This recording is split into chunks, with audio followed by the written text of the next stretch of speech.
are full of joy. No matter what happens, I know that I can rejoice in the Lord, irrespective of what happens.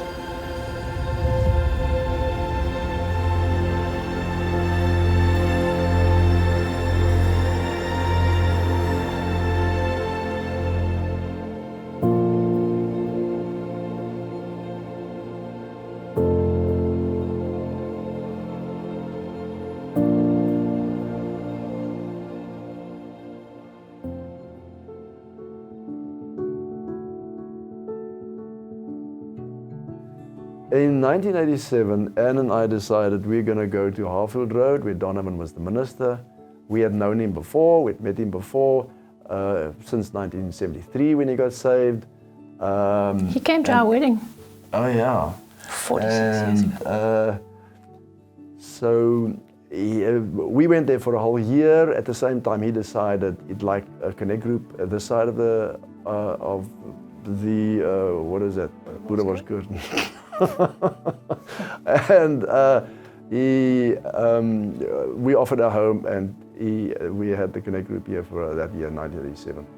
Towards the end of that year, he decided to start an evening meeting in the Korfbal Hall, and that was quite an effort. But in the beginning of 1988, he moved here lock, stock and barrel with his family, and we officially started the church, which John Bond not long after that came, and we were an official Assembly of God. We weren't sure yet, Durbanville, Belleville. We moved into the town hall in 1988, April. Soon after, the court didn't stay in the Korfbal Hall that long. It was really not very convenient. And we were in the town hall for quite a while before we were able to buy land. Tried to put up a church cash, couldn't do it, got a loan, and finally built the church in Eland Street, 1994. And soon after that, 4 years later, Donovan moved on because he became leader of the group, and Ian O'Brien replaced him. I've decided to follow Jesus. No turning back, praise the Lord, no turning back.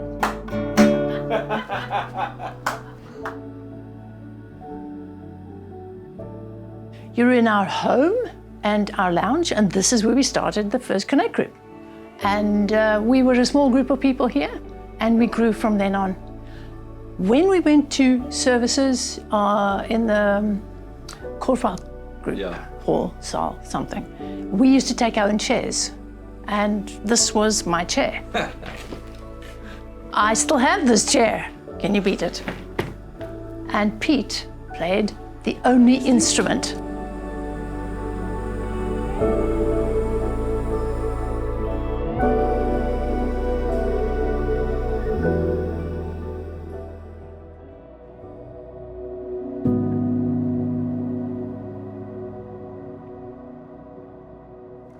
We were at the Table View Assemblies, and we moved to Durbanville, and so it was natural to move over here. And they were still meeting in the town hall, and then from there to here. Well, 26 years ago we decided to get married, and we weren't grounded in any particular church.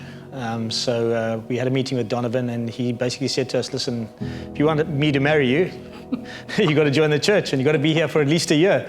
So that's how we got grounded in Urban Edge. Yeah. So we started coming to Urban Edge when we were teenagers. A mutual friend of ours invited us to this really cool church that we had to try. We were in fact dating. We were in grade 8. That time, yes, dating at that time. And yeah, so that started our journey here all those years ago. So in the earlier days, we just had a child and we stopped going to church, and we got this knock on the door from Pastor D. And he was concerned. And he told me, I'm a lost donkey, man. I must just come back to church. And we've been serving the Lord ever since.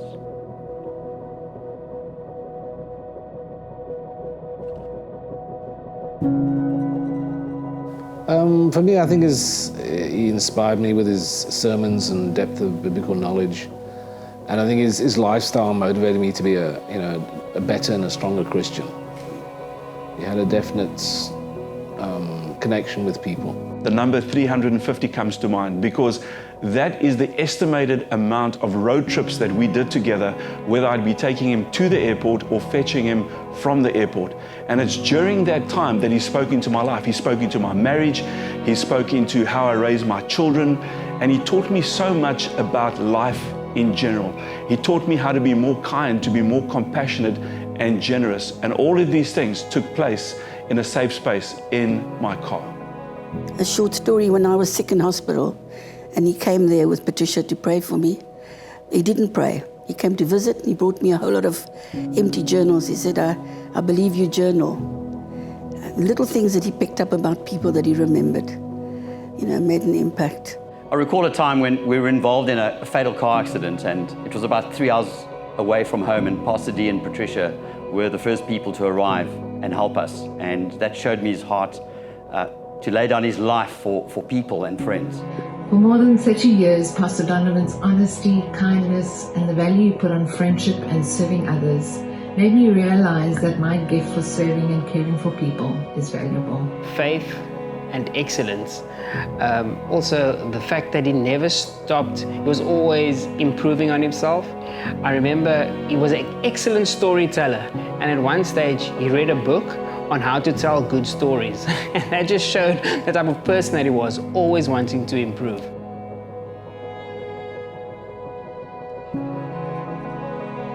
It would just be my heartfelt thanks and gratitude for being my spiritual father. Thank you for being such an important part of our lives for so long. Yeah, and I've got a message from Josh, and it just says, I hope they look after you in heaven. And you're his friend forever. If there was one thing that I could say to Pastor Donovan, I would say thank you. Thank you for enlarging my life. Thank you for sharing yourself with me. Thank you for teaching me so many valuable life lessons, things that I will treasure for the rest of my life. Thank you. I would probably just want to say thank you. For never giving up on people, for always seeing the best in them.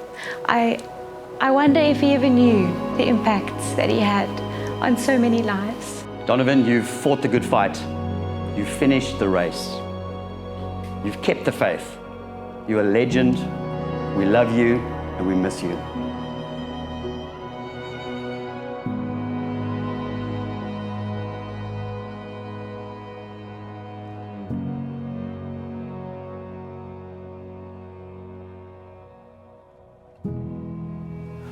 Sure. For me, my confidant. A safe place.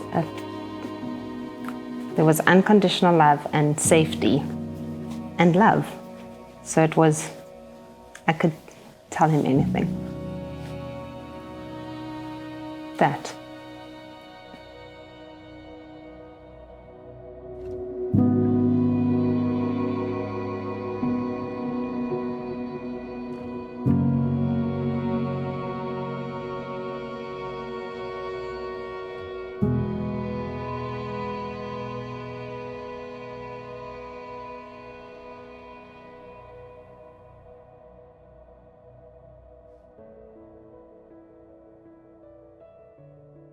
So after about 10 years of leading Urban Edge, Ian O'Brien stepped out and Pastor D stepped back in to leading Urban Edge, the church that he had planted.